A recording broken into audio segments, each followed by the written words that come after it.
My name is Juliet Spencer, 29 years old. I had driven for hours from Seattle to Fargo, North Dakota, where the sprawling family estate sat like a snow-capped fortress on the outskirts of town. Each year, I looked forward to our reunion, the warm laughter and clinking of glasses. But this year, something felt different. The cold air outside seeped into my bones as I stepped through the ornate double doors, yet the tension inside made the room feel like a pressure cooker ready to explode. The living room shimmered with polished surfaces and holiday decorations, but beneath the twinkling lights, an unease clung to the corners. My parents, Matthew and Janet Spencer, stood poised like actors awaiting a cue. Their smiles were wide, practiced, rehearsed, but to me they felt brittle. They turned to Mason, my brother, the golden boy, the son who had never failed in their eyes, and handed him a sleek car key. "Your brother deserves it," my mother said, her voice dripping with admiration as Mason held up the keys to a brand new SUV. The room erupted with applause, champagne glasses raised high, and I smiled crookedly, a flicker of irony twisting my lips. My heart thumped, not with joy, but with the uneasy premonition of what was coming next. Sure enough, my father slid an envelope across the polished mahogany table toward me. His eyes avoided mine, glancing at the floor as if expecting me to ignore the injustice. "Family responsibility," he said flatly, as though 3 words could justify everything. Inside, a bill for $7,500, an apartment I'd never lived in, rent due immediately. I gripped the envelope, feeling the paper bite into my fingers, and glanced at Mason, who was still basking in applause, oblivious to my growing outrage. "You've always been the responsible one," my mother added, her voice soft yet cutting, like a knife wrapped in velvet. I wanted to scream, to throw the envelope across the room, but I only clenched my teeth. The fire inside me ignited. This wasn't the first time I'd been sidelined. It would not be the last time I let them define me. Memories surged like the storm. I was 12, alone in the kitchen, a single cupcake untouched before me, its candle unlit. My parents whisked Mason off to a fancy dinner to celebrate his middle school talent show, while I'd spent weeks rehearsing for my school play. That night, the kitchen was quiet. My birthday dissolved into absence. The pain of being invisible carved itself into my chest. At 18, high school graduation arrived, another cruel reminder. Honors, late-night studying, part-time work to save for college. It all seemed meaningless when my parents cheered at Mason's amateur band gig instead. The crowd's applause for my diploma felt distant, muffled, as though I were watching someone else's life unfold. Years later, Mason's extravagant trips to Miami, the designer watches, the yachts, his curated social media life, it all gnawed at me. Meanwhile, I toiled through my first tech analyst job, pinching pennies while he flaunted wealth I'd indirectly funded. Each Instagram post felt like salt in an open wound, each living the dream. Caption, a reminder of the injustice that had stalked me my entire life. And then, as if fate wanted to escalate the storm, I remembered the old email account I'd helped maintain for my father's consulting firm years ago. I rarely checked it, but something compelled me to log in. The inbox greeted me with a single new message, marked urgent from his assistant. My pulse quickened. I clicked. The subject line was innocuous, almost mundane, but the first few words made my chest tighten. Investment account in Juliet Spencer's name. Immediate attention required. My fingers froze on the mouse, heart hammering. I scrolled through the forwarded chain, each line unraveling a secret I hadn't imagined. An account, opened in my name, contained over 200,000. Withdrawals, thousands at a time, flowed to an unknown account. One transaction matched the exact date Mason posted about a Miami yacht rental. Another coincided with his purchase of a luxury watch. The truth hit me like a sledgehammer. My parents had been siphoning my identity to fund Mason's reckless, indulgent lifestyle. My name had been a shield, a silent scapegoat while he lived like a king. I leaned back in my chair, the dim light of my apartment flickering across my face, and exhaled a slow, measured breath. I wasn't just angry. I was poised at the edge of something bigger, a reckoning. The kind that would not simply vanish with a forced smile or polite compliance. I grabbed my phone and dialed Monica, my friend and paralegal ally. She answered on the second ring, calm and steady as ever. I poured out everything, words tumbling over one another in a frantic rush. Monica listened, never interrupting, her presence anchoring me even as my thoughts spun. "You don't deserve this," she said, her tone firm but comforting. "We can fight it. You need to start documenting everything." Her words were a lifeline. I hung up, heart still racing but mind sharpening. This wasn't just about money, it was about trust, or rather, the betrayal of it. And I would not let them get away with it. I opened the email again, scrolling for clues, for dates, for names. Each line deepened the knife twist of realization. The account, the withdrawals, Mason's posts, it all fit together like a dark puzzle. And somewhere, buried between the forwarded messages, was the first hint of an even deeper secret. A name I didn't recognize, a phrase that seemed coded.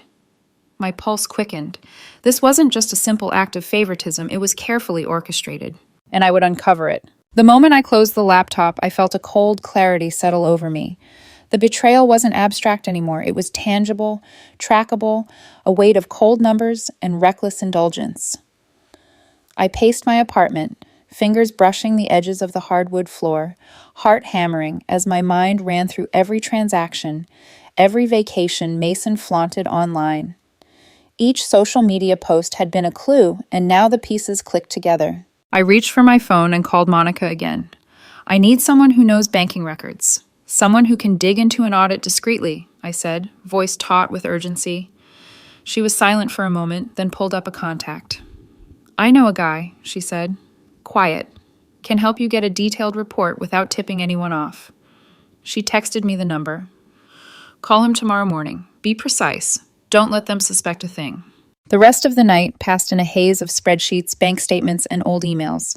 I printed everything I could find, highlighting withdrawals that coincided with Mason's purchases: $10,000 for a private jet to Vegas, $5,000 for a tailor-made suit, and countless small transactions, feeding his curated social media persona. Each line was a fresh stab of anger, and yet, underneath, a pulse of determination throbbed. This was my moment to reclaim control. The next morning, I met with Monica at a quiet cafe. The rain streaked the windows, mirroring the storm of thoughts inside me. She leaned across the table, scanning the printed emails I'd brought. "You see this pattern?" she asked, pointing at the coded notes from the forwarded emails. "They've been careful, using internal phrases and shorthand. Whoever handled these transactions wanted plausible deniability, but you've got a thread. Follow it, and it'll unravel everything." I nodded, feeling a chill of realization. My parents weren't sloppy. They were meticulous. Every withdrawal was intentional, every cover-up calculated. And Mason? He was either oblivious or willfully blind, the perfect beneficiary. Monica's calm presence grounded me. "Karen," she said, referring to my lawyer, "is sharp, but we'll need to move fast. Banks have retention policies. Records disappear if you wait too long. I'll help you request the audit and cross-check everything." I left the cafe with a renewed focus. Every step of the investigation needed precision. Document gathering, tracing transactions, connecting social media posts to withdrawals. I felt like a detective in a thriller, piecing together clues hidden in plain sight. Later that week, I called Karen. The office smelled faintly of coffee and old leather. Sunlight streamed across stacks of case files. I explained everything, sliding the folder across her desk. She skimmed the documents, brow furrowed. $150,000 loan, forged signatures, funds funneled to your brother's account, she said, her voice deliberate. "This is identity theft and financial fraud. You're sitting on something serious, but we need airtight evidence, trail after trail." I swallowed hard, heart thumping. "I have social media posts, bank statements, everything matches." Karen nodded. "Good. We can build a case. But remember, exposing a family member, especially parents, has consequences. Be prepared for emotional fallout." I left Karen's office with the first spark of empowerment flickering into a steady flame. Over the following days, I spent hours cross-referencing emails, bank statements, and Mason's social media. Each post, every champagne toast, luxury car rental, yacht weekend, aligned perfectly with withdrawals from the account in my name.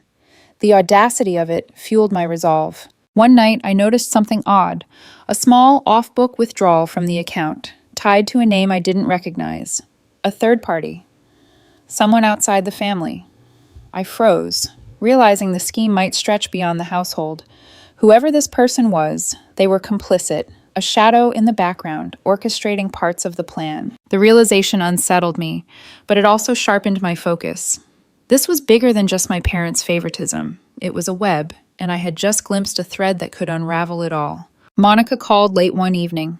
"Bank contacts ready to cooperate," she said. "You'll have access to full audit records soon, but someone may already suspect something. Keep your movements quiet." I nodded, mind racing. The reunion invitation from my parents arrived a few days later, wrapped in formal perfection. Polished paper, scripted words, and a hint of manipulation. They wanted me there, a stage. For what? I didn't know yet, but I understood instinctively that this would be the perfect moment for my move. I spent nights preparing, reviewing every line of evidence, imagining every possible reaction. My apartment became a war room.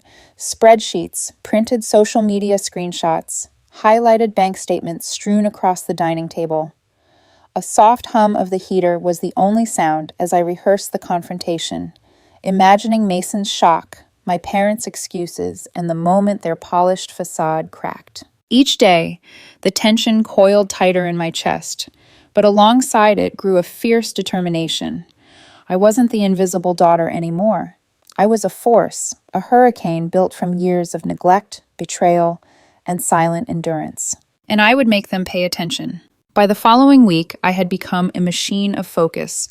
My apartment, once a haven, was now a command center of evidence, highlighted bank statements, printed emails, and screenshots of Mason's social media.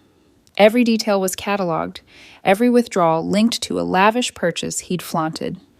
The storm I had predicted was gathering, and I needed precision to make it strike. I met with Tom, the discreet financial agent Monica had connected me with. His office smelled faintly of cedar and old paper, a quiet contrast to the electric tension in my chest. I handed him the audit requests, my hands steady despite the adrenaline pulsing through my veins. Tom skimmed the documents, nodding. "This can be transferred to your sole control," he said quietly. "Legally, once it's done, no one else, not your parents, not your brother, can access it." Relief and triumph bubbled up, but I swallowed it down. This wasn't about celebration. It was about justice. "Do it," I said, my voice steady.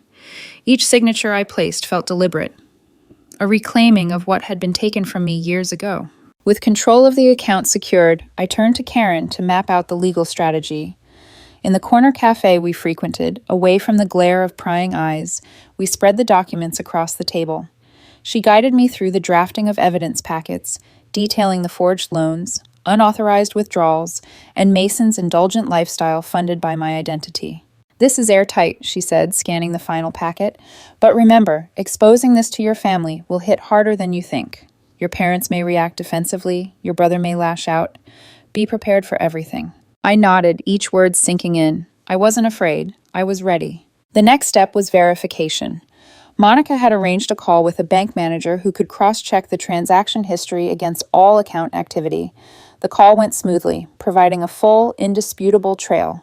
Each withdrawal, each deposit, every linked social media post. It was all documented. My pulse quickened as I realized the sheer scale of deception. Mason's life of luxury was built entirely on a foundation of lies, and my parents had been architects of the scheme. Yet even as I prepared, the shadows of doubt lingered. One small withdrawal tied to an unknown third party suggested the possibility that the fraud extended beyond my family. I didn't know who was involved, but the thought made my skin prickle.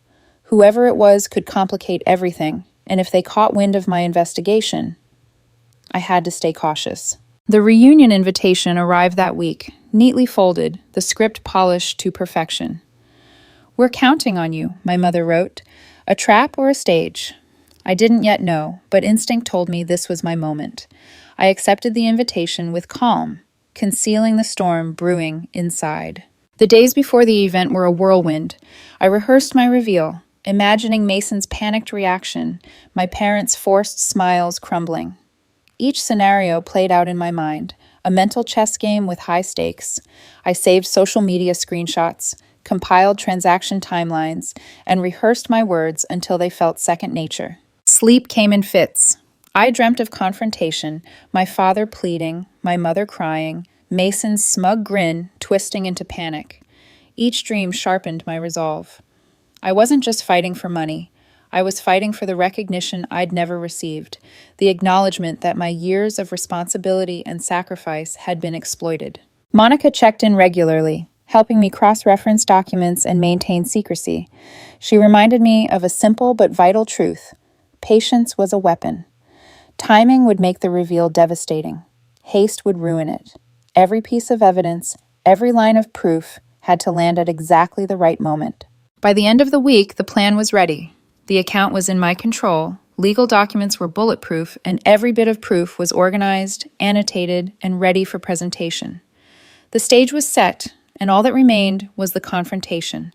The reunion, a gathering of oblivious relatives, and the moment I would tear the veil off the facade. For the first time in years, I felt the thrill of control. The years of being overlooked, dismissed, and manipulated were about to culminate in a moment where I was the one dictating the terms. Mason would see that the life he flaunted was nothing but smoke and mirrors, and my parents would finally confront the consequences of their careful orchestration. I leaned back in my chair that night, staring at the snow falling softly against the window. For years, I had been the responsible one, the invisible one, the one expected to absorb the consequences while others basked in glory. But no longer. This time, I would write the ending. And as I traced the final highlighted line of the bank statement, a shiver ran down my spine.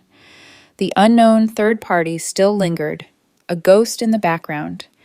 I didn't know their role, but I knew this. The storm I had built was about to hit, and nothing would remain the same. The day of the family reunion arrived, and the sprawling Spencer estate in Fargo looked picturesque under a thin layer of freshly fallen snow. String lights twinkled across the long tables, laden with holiday dishes and desserts, while relatives mingled, laughter spilling into the crisp air. Inside, the warmth of chatter and clinking glasses masked a tension that only I could feel. I arrived early, clutching the folder of evidence like a shield. My pulse thrummed, but my exterior was calm, measured. My parents floated through the room, smiling at guests with a practiced ease, their eyes occasionally flicking toward me, unaware that I carried the truth that could shatter their carefully constructed image. Mason, of course, was already at the center of attention, flaunting his new gold watch, recounting a recent trip as if he owned the room and the world. I let them have their moment, observing quietly, every detail etched into my mind. The air was thick with anticipation, the stage set perfectly. Then, with a deep breath, I stepped forward. "I have something to share," I said, my voice calm but resonant enough to cut through the chatter. Conversation stuttered to a halt, heads turning. I opened the folder and held up the first document, a bank statement showing the $150,000 loan taken out in my name. Gasps rippled through the room like a shockwave. "This loan," I continued, voice steady, "was not authorized by me. My parents forged my signature, and the withdrawals, well, you'll see where they went." I projected screenshots from Mason's social media, his Vegas penthouse weekend, the Miami yacht, champagne toasts, every indulgence aligned perfectly with the transactions from the account in my name. Faces paled. My mother's lips trembled. "This is a misunderstanding," she stammered, glancing at my father. He tried to intervene, words tumbling over each other. "We were protecting the family's future," he insisted, but the hollow timbre of his voice betrayed him. Mason's reaction was louder, more visceral. He shoved his chair back, face red with panic. "You're twisting everything," he shouted, flailing for control of the narrative. "I earned my lifestyle." But the evidence was undeniable. Each accusation I laid out mirrored the life he flaunted online. His followers' admiration, once so intoxicating, now served as proof of his recklessness, funded by my identity. Guests whispered among themselves, eyes wide with disbelief. My Aunt Linda clutched her glass, jaw tight, while my cousin Greg stared at Mason, admiration replaced by disgust. The warm laughter and conviviality of moments ago had evaporated, replaced by a tense, almost cinematic stillness. I turned to my parents. You used my name, my future, to bankroll his life, I said, voice firm but controlled. I am done being the scapegoat, the invisible one, the one whose efforts you never acknowledged. My mother reached for my arm, eyes pleading, but I stepped back, unyielding. My father's shoulders slumped. His authority crumbled under the weight of exposed deception. Mason's hands shook, trying to regain composure, but my gaze held him in place. This was my moment, the culmination of years of silence, frustration, and careful planning.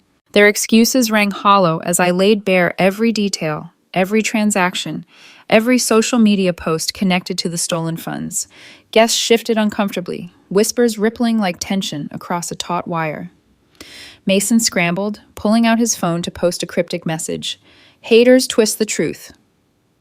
His fingers shook as he typed, desperately trying to salvage his facade. But it was too late. The veneer of wealth and charm, meticulously curated for years, cracked under the light of truth. My parents bickered, each attempting to shift blame to the other, voices rising in panic. "This is all your fault, Charles," my mother snapped, pointing at my father. "You signed off on it too." He shot back, low and biting, a futile attempt to reclaim dignity. I didn't linger. I grabbed my coat, feeling the icy air outside hit my face like a balm. The snow crunched under my boots as I crossed the driveway, leaving behind the warmth of a home that had never truly been mine. Each step felt lighter, liberating. The weight of years of expectation, of invisibility, and of betrayal was no longer mine to carry. And as I walked, I realized the storm I had unleashed was only the beginning. The unknown third party tied to a small off-book withdrawal still lingered in my mind, a ghost in the background, a shadow of a mystery that had yet to surface. Something told me their role wasn't over. But for now, I was free. I had reclaimed my life, my identity, and my voice. The chains of favoritism and exploitation that had tethered me for decades had shattered, and I could finally breathe. The morning after the reunion, the snow outside had melted into a gray drizzle, reflecting the storm that still lingered in the Spencer family. I woke in my apartment to a quiet that felt foreign, peaceful, almost unreal. For the first time in years, I didn't feel the weight of obligation pressing on my shoulders. The evidence had been laid bare, the confrontation had happened, and the truth was out. Social media had already begun buzzing. Posts from the night before circulated online, screenshots of Mason's luxury indulgences, bank statements, and the folder I had presented. Comments poured in: shock, support, disbelief. Even distant relatives who hadn't attended the reunion called or messaged, some apologetic, some incredulous. For the first time, I felt validated. I was not invisible. Mason's world, on the other hand, was collapsing. His followers, once loyal and adoring, had turned critical. Sponsors and brand partners backed away, concerned about the scandal now tied to his name. Reports of his bankruptcy filtered through mutual friends. The penthouse condo and luxury cars were being reclaimed. His carefully curated life of glamour crumbled as rapidly as it had been built. My parents faced their own reckoning. The whispers that had begun at the reunion had rippled through Fargo. Friends and colleagues who had once admired them now avoided them. The reputation they had built over decades, a facade of success and sophistication, was tarnished. Legal action loomed. Karen had already drafted the formal notices demanding accountability for the $150,000 in fraudulent withdrawals and forged signatures. Their carefully polished exterior had splintered under the undeniable weight of evidence. I didn't linger on their downfall. My focus turned inward. I spent the days after the reunion reclaiming my life, piece by piece. I enrolled in a data consultancy role at a new tech startup in Fargo, a position that valued my skills and determination. My apartment became a sanctuary, wide windows, letting in natural light and symbolizing a fresh start. Every new project, every late-night coding session, every client presentation reinforced my independence and proved that I could thrive without their shadow. Monica remained a steady presence, her guidance practical and unwavering. She helped me navigate the remaining financial and legal complexities, ensuring the account was secure and that no further manipulations could occur. Her support reminded me that I didn't have to face this alone. As for Mason, the fall was as swift as it was brutal. Luxury possessions reclaimed, social media accounts silent except for a vague apology, and bankruptcy looming, he was forced to confront the consequences of a life built on deceit. I didn't gloat, but I allowed myself a quiet satisfaction. Justice had a rhythm of its own, and it was unfolding exactly as it should. Through it all, I learned a profound truth. Self-worth cannot be dictated by others, even by family. For years, I had measured my life against Mason's spotlight, feeling invisible, unappreciated, and exploited. Standing up, reclaiming my identity, and exposing the truth changed that. My value was my own, defined by resilience, skill, and integrity. The unknown third party involved in one small off-book withdrawal remained a lingering mystery, a shadow of the scheme that might resurface one day. But for now, I let it rest. My story was no longer about their manipulation. It was about my freedom, my voice, and my reclaimed life. I documented my journey online, not for revenge, but to reclaim my voice. I shared the evidence, the deception, and the steps I had taken to protect myself.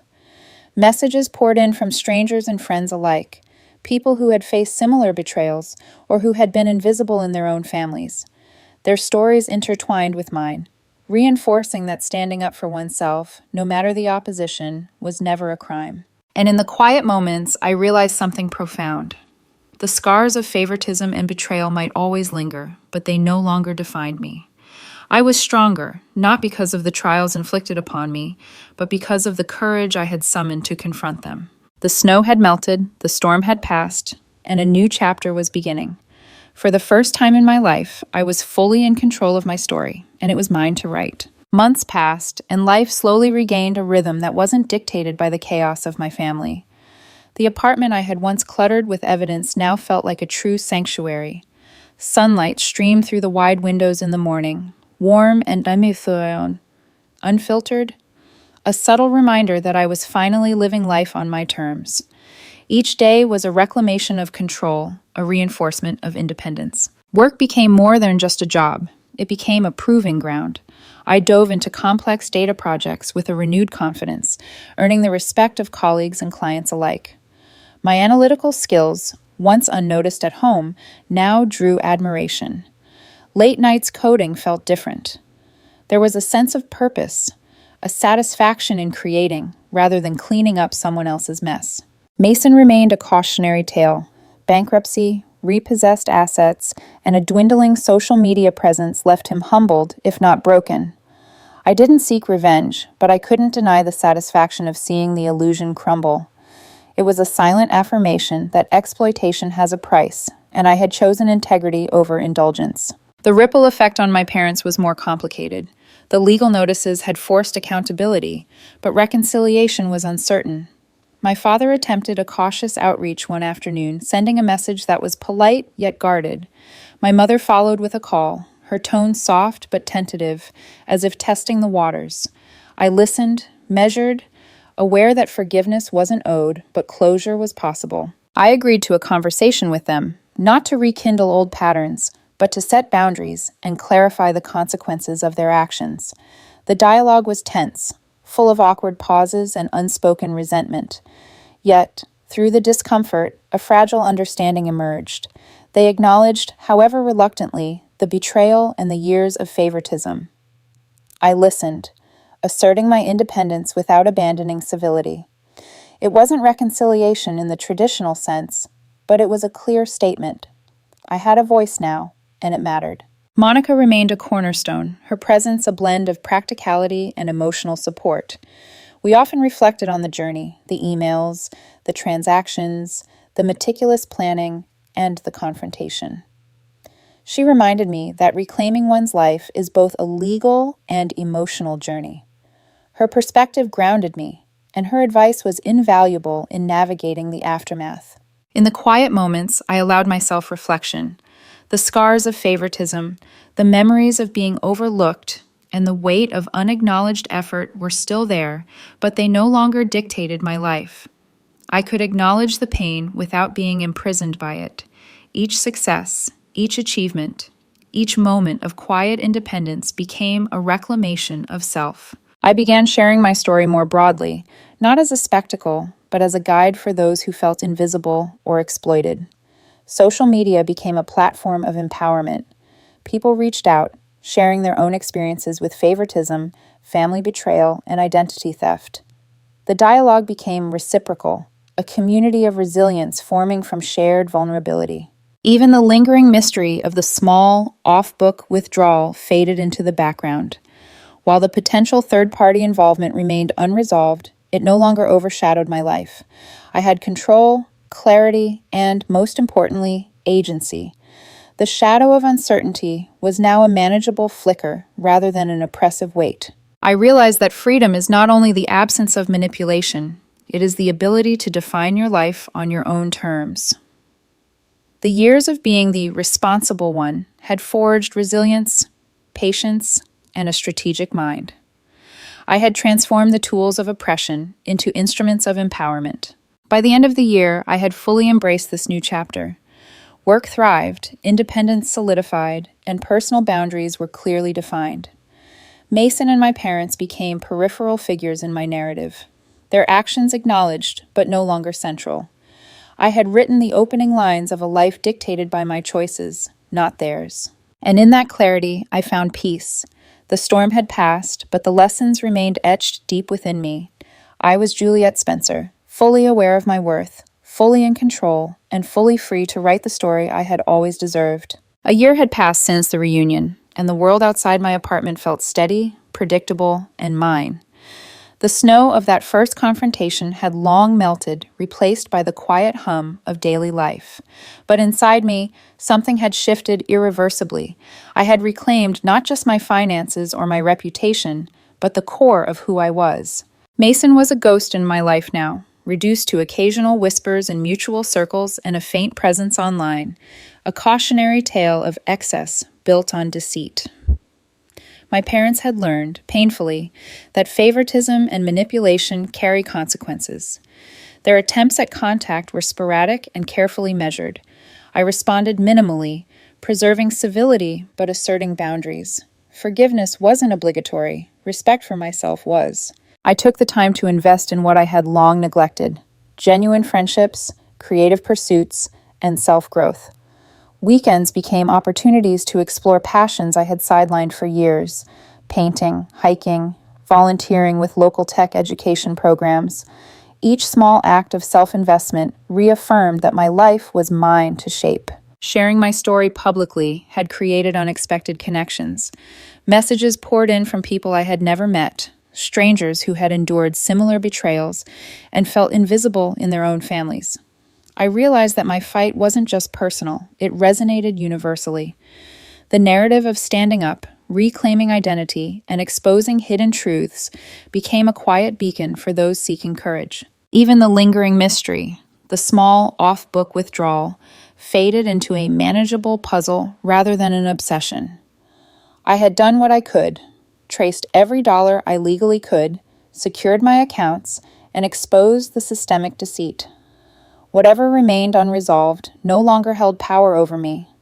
I had learned that closure often comes not from catching every loose thread, but from reclaiming control over the story itself. In reflective moments, I thought back to the Juliet who had sat alone at the kitchen table during birthdays and school plays, the one who had felt invisible despite endless effort. I smiled softly at that memory, not with bitterness, but with recognition. That girl had survived, endured, and grown stronger than anyone had anticipated, including herself. I had become someone unrecognizable to my former family, not in identity, but in power. Where they had relied on manipulation, I relied on strategy. Where they had used favoritism to control, I used independence to free myself. The scales had tipped, not in vengeance, but in balance. On a crisp evening, I walked through a quiet part of Fargo, the streetlights casting long shadows over the pavement. I paused and looked up at the night sky, thinking of all the storms I had weathered. I whispered quietly, almost as a ritual, "I am free. I am enough. I am seen." And I was. For the first time in my life, the narrative belonged entirely to me. Each step forward was no longer in reaction to them, no longer measured against someone else's shadow. My past had shaped me, but it did not define me. Juliet Spencer was alive in every sense, resilient, empowered, and unafraid to live fully. The journey wasn't about revenge or retribution. It was about reclamation, integrity, and the quiet, fierce assertion of self.